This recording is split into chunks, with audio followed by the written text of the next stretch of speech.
Hello, I'm Dr. Terry James Gingras, and this is Dr. G's ADHD Chat, the show trying to make the world safer for ADHDers.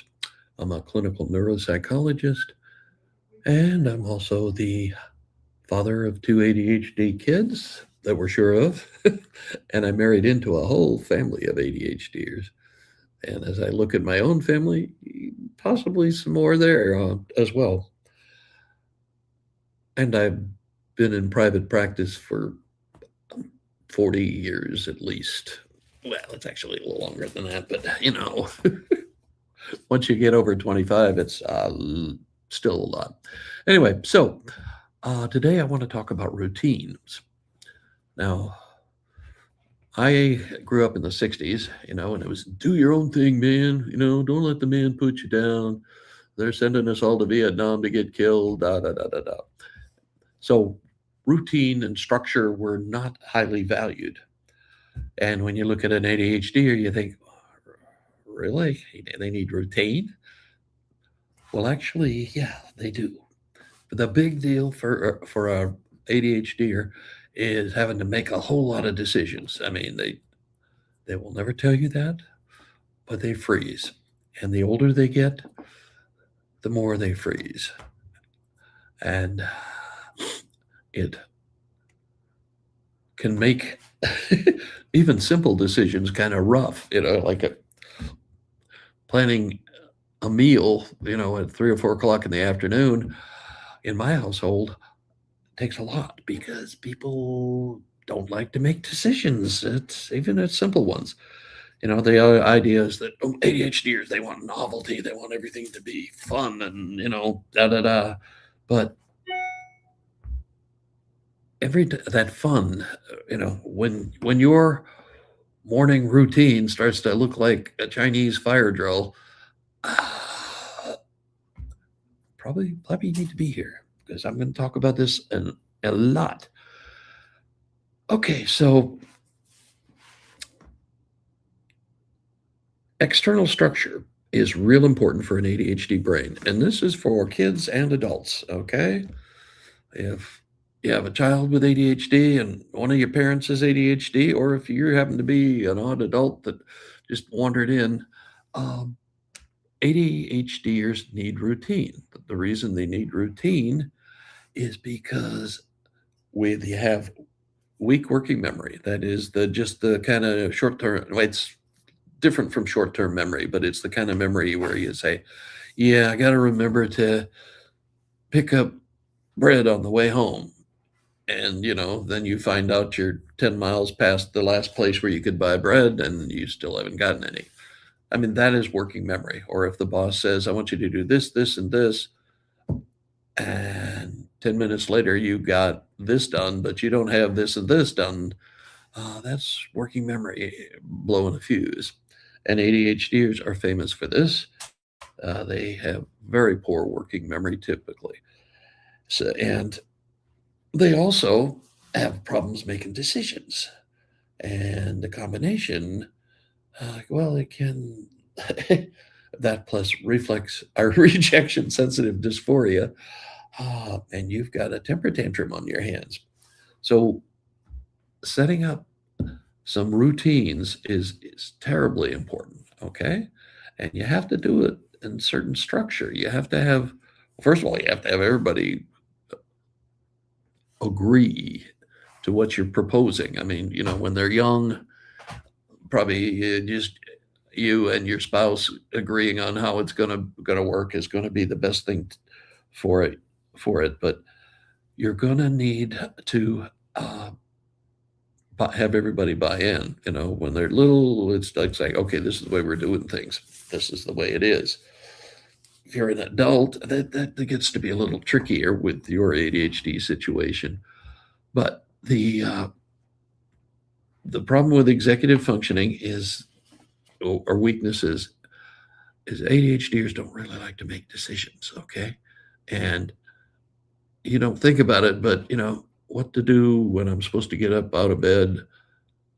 Those are decisions. do I brush my teeth now or do I wait until after I put my clothes on? Or, you get all of those kinds of things, and they slow everything down. And when you have a routine, you're not making as many decisions. You've already made those a long time ago. I'm going to do this, I'm going to do this, I'm going to do this, I'm going to do this order because that's the way it's written down or whatever. That's the routine that you have to set up. You have to be uh, structured, but you want to have it visible.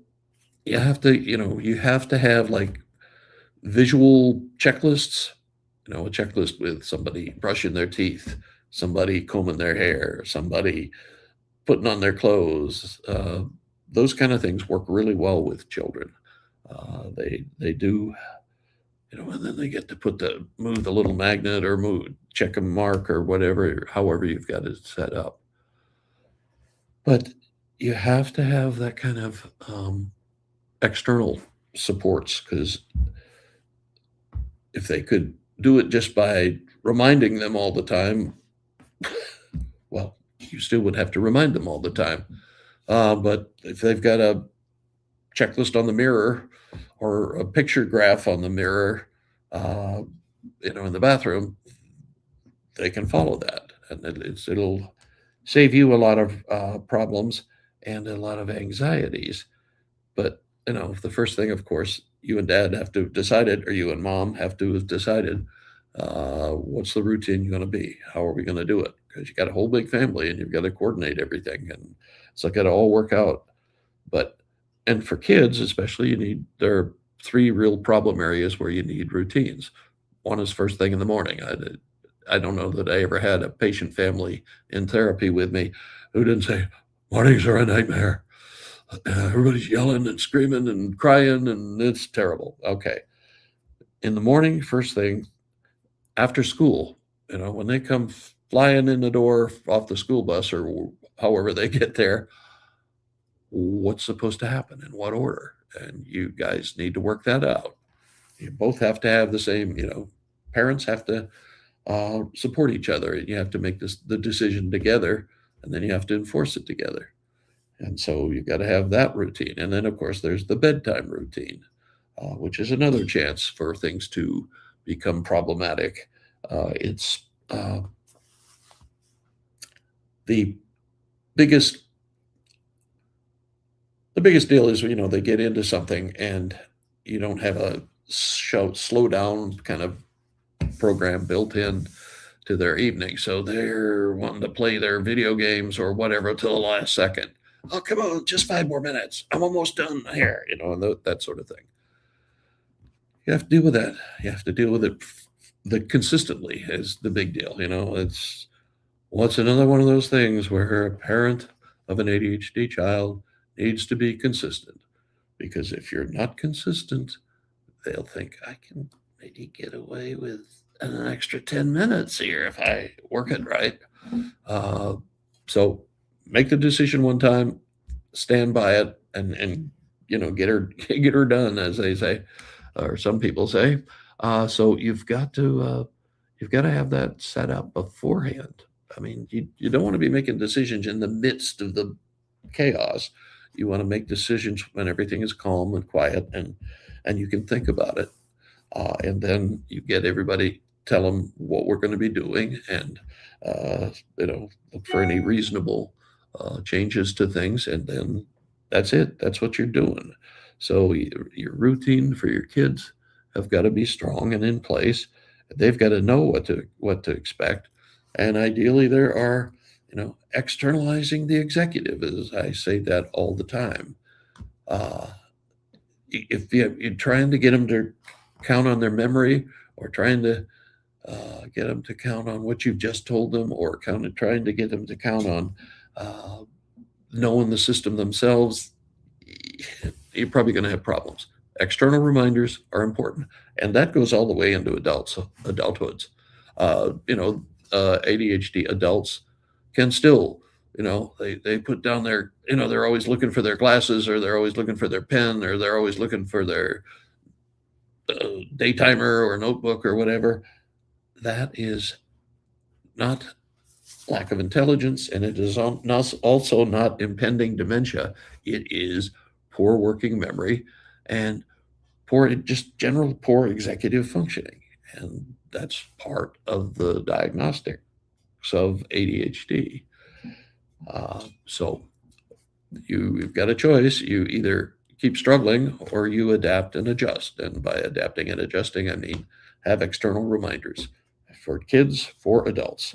Uh, for an adult, the morning routine, you got to have, the three first things you need to do uh, in the morning.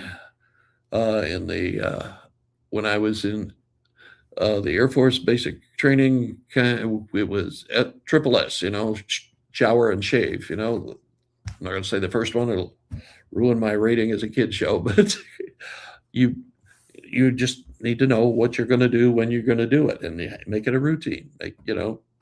So you don't. Oh, let's see. Do I want to get dressed first, or do I want to shave first, or and you've wasted 10, 15 minutes just going back and forth. Get the routine down, decide what it's going to be. And you can use a checklist too. As an adult, there's no shame in doing something that makes you more efficient. It's kind of the kind of what adults are supposed to do. Um, and well, you need thing we don't talk about a lot, and anywhere really, is the um, shutdown routines. We all know that like sleep is really important for an ADHD person. And we all know that typically they don't do very well in that department. You need kind of a routine. You can't be watching shoot 'em up movies or something on TV or wherever until the last minute, and then run upstairs and brush your teeth and jump into bed and think you're going to go to sleep. You've got to slow things down gradually. I mean, there's some routine, I've forgotten what it's called exactly, but it's basically you stop eating about 3 hours before you go to bed. Then you stop working 2 hours before you go to bed. And then you stop your uh, gadgets, your screened devices, as I think we're starting to call them, at least an hour before bed. And then your bedroom has got real dark curtains, and it's a little cooler than the rest of the house. And you have your what I'm going to do, boom, boom, in what order I'm going to do them, brushing my teeth, uh, whatever other things you have to do. I mean, as you get older, you'll find that your bedtime routine takes longer and longer. I think mine's up to about 40 minutes now. But yeah, you have to set that up so that you slow down. And you want the same thing for your kids. They've got to gradually slow down so that they can, when they get upstairs, they're not wired out of their minds because they just killed all the monsters on their video game, or watched a really violent movie or a real energetic movie. You want to build that in, and a lot. I got to admit, frankly, I didn't thought about that all that much for a long time. But you've got to figure out some slowdowns. You got to figure out how to get it down so that they're not jumping up and down one minute and the next minute they're in their pajamas supposed to be trying to go to sleep, because it will be a rough one. Okay, now there are some things about this whole thing that you can really screw it up. You can make it so it doesn't work very. One is you try to all of a sudden throw a whole huge uh, set of routines, uh, and you go too fast, and you implement. Okay, for the kid, you put the whole program, for morning, for after school, for going to bed. We're going to do it all at once. Boom. No, no. A bit at a time, pieces at a time, uh, and just gradually and pay attention. This is one of the things that you have to do as an ADHD parent is you got to watch. You got to pay attention. I think I raised my first couple of kids just kind of, huh, what? Oh, okay, fine. Go ahead. That kind of thing. With an ADHD child, you need to watch. You need to figure out what their strengths are, and you need to figure out what their weaknesses are. You need to figure out what's going to work with them and what's not going to work. And you don't just start something and then just, oh, this doesn't work. We'll have to try something else. No, you've got to pay attention. Why is this not working? Is there something about the way we implemented? Was there something about the actual procedure that really triggered something in him or her, your child? I mean, and that's what you have to be aware of. And the other thing is that, especially as they get older, is you have to get buy-in from them. Hey, this is what we would like to do. What do you think? Kind of thing, But they've got to agree to it, or you're going to have, you're going to have some other troubles. They're not going to be, they're not going to be, if they're not willing participants, they can, they can sabotage the whole system. And so you've got to be able to get them to agree that we're going to do this. And then you can always say, hey, we agreed on this, right? Something you want to change, fine, but let me know. And that's, and you've got to be a little bit flexible. I mean, you can't just all of a sudden come in like a drill sergeant and, take names. Anyway, you've got to have them buying in, and you've got to have them knowing that if they have a real legitimate reason for changing things, things can change. So you've got to have some flexibility there too. And the other thing is that everybody involved in this has got to not confuse routine with rigidity. Okay, what you're looking for is improving performance. That we're going to get a reliable way of handling getting up in the morning, say, and you want that, but you don't want to have it be rigid. We're going to stand at attention by our bunk. I've done that. It's not fun. Anyway, it's so routine does not mean the same thing as rigidity. Routine, the way it works. Okay, if you're starting a behavior, the first thing, and you keep doing the same thing at roughly the same time every day, it becomes a routine. And then once it becomes a routine, it's real close to being a habit. And once it's a habit, you don't think about it anymore. You just do it. It's, but if every time you do it, it's a new thing, you're not developing any habits. You're not doing anything that makes it easier. And your brain is having to make more and more decisions all the time. That's not going to work very well. That's not exactly what we want to implement in our home, and because it's not going to work. It's just not going to be effective and efficient. So you've got to understand that this is something that makes life better and easier. Routine means you don't have to make as many decisions all the time. You're not always saying, well, it's something simple, like, am I going to take a shower before I brush my teeth? Am I going to, and you can spend time doing that. And eventually you get really good at looking at all the pieces of something and not being able to get any of them done because you're always making decisions. Routines keep you from having to make so many decisions. Routines make it smoother, expected. ADHDers don't really like change all that much. They like novelty, which is slightly different. Okay. They like fun, uh, but they don't necessarily, well, they definitely don't like making decisions all the time. And that's really your choice. Either set up some routines or you make or you are making multiple decisions all the time. And that gets wearing and that starts causing stress. And you end up wanting to yell and scream and jump up and down. And that's if you're the parents. If you're the kid, who knows? It could be enough. It could be the final straw, and we are going to get a super meltdown. Uh, but that's, it's not a temper tantrum. It's different. It's a stimulus overload caused by having to make tons of decisions. Um, so, I'll, and they're about really simple things.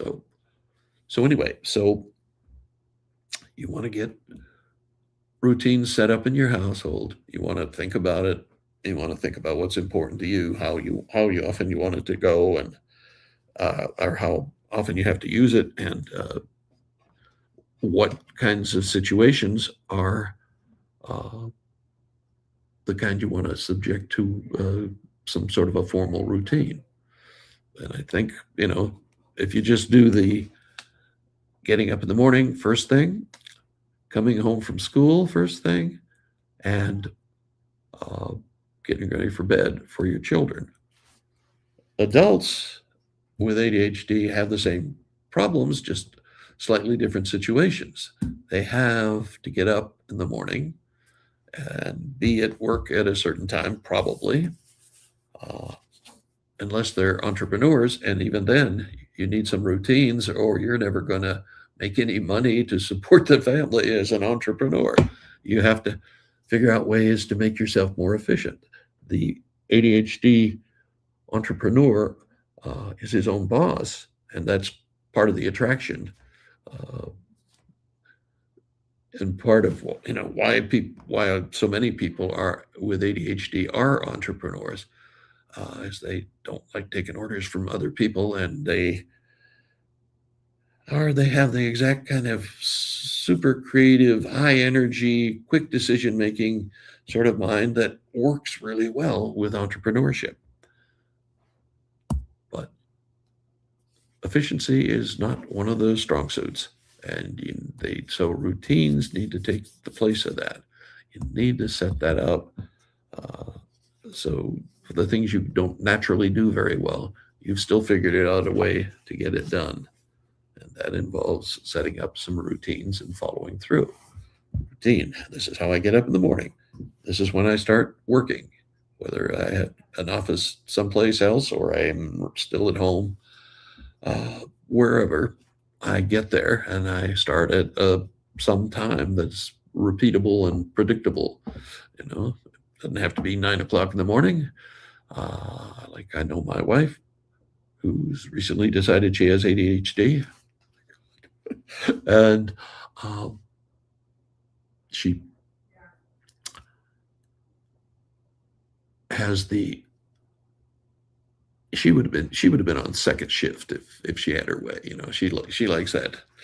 I've always been I'm up at 6 o'clock, or well, that was in the military. I was up at before that, but I'm still up at 7 or so every day, and she's still like she like noon would be fine with her, but she'll get up at 10.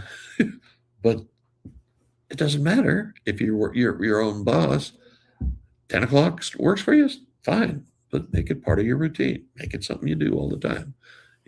And then also, you need a step down routine for going to bed at night, because ADHDers aren't really great sleepers. Um, so you need to set up a routine and figure out what you shouldn't do. Probably I shouldn't have a cup of coffee after 5 p.m., but some people that doesn't cause any problems. But if it causes problems, don't keep doing it. Make that part of your slow down routine. Okay, I think we have stirred those eggs or scrambled them or whatever it is. And routines are time savers for everybody once you get them implemented. And they make things that they help kind of control those situations that drive parents crazy in the family and make adults feel bad about themselves, I guess, in general. So start looking at some of those things. And I mean, heck, I do it myself. I've often said I'm not ADHD, but I am impatient. And but you have to, and I use routines. And I don't. Well, I was raised by a father who went through civilian conservation corps, then World War II, and he was pretty strict on getting up, making your bunk, dot dot dot dot, you know, get dressed, brush your teeth, get ready, here we go, kind of guy. And then I was in the Air Force myself, and but a lot of that works. Once you get over the resentment of being ordered around, uh, this really is faster if I do it this way. Uh, Less pain. So look at what you're doing, figure out if you can make it a routine, and employ some of these procedures.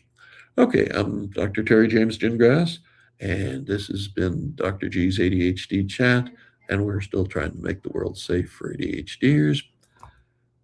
And I always have some things to say about. I have a newsletter that's available. It's on different topics. I mean, it's on ADHD, but different topics. It's not the same thing as the podcast. And I also I do some coaching.